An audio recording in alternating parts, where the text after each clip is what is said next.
My name is Holly. I'm 37. I have two teenage boys. They're 15 and 17.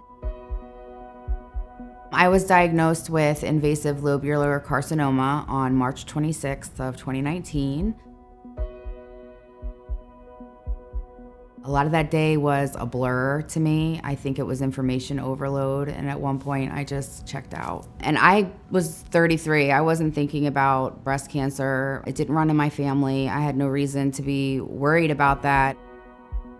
The hardest thing for me was hearing that I had to do chemotherapy, but I found out the same day basically that it was going to be the mastectomy and the chemo. So hearing that I had to have both of them removed on top of 6 months of chemotherapy was pretty overwhelming.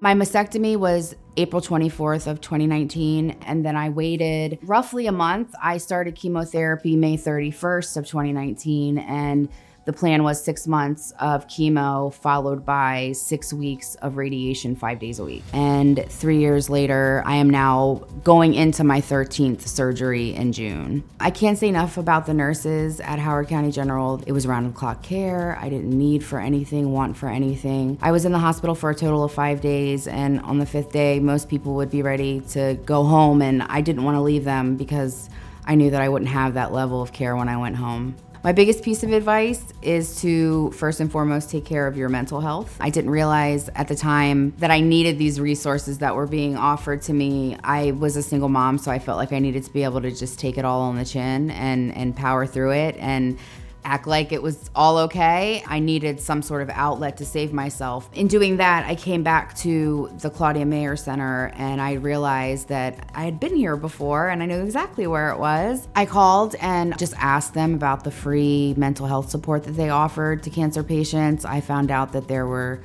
tons of support groups. There was one-on-one therapy with a really wonderful therapist at the center, and I started in with her. I did my first session and we just clicked right away. I would walk out of my therapy session sometimes just in tears from dealing with what I was going through, and the director of the cancer center called me personally to make sure that I was okay. It took me from being somebody who didn't believe in therapy and was just ready to give up to being someone who advocates for cancer patients and survivors. I still go to the cancer center every month for a treatment.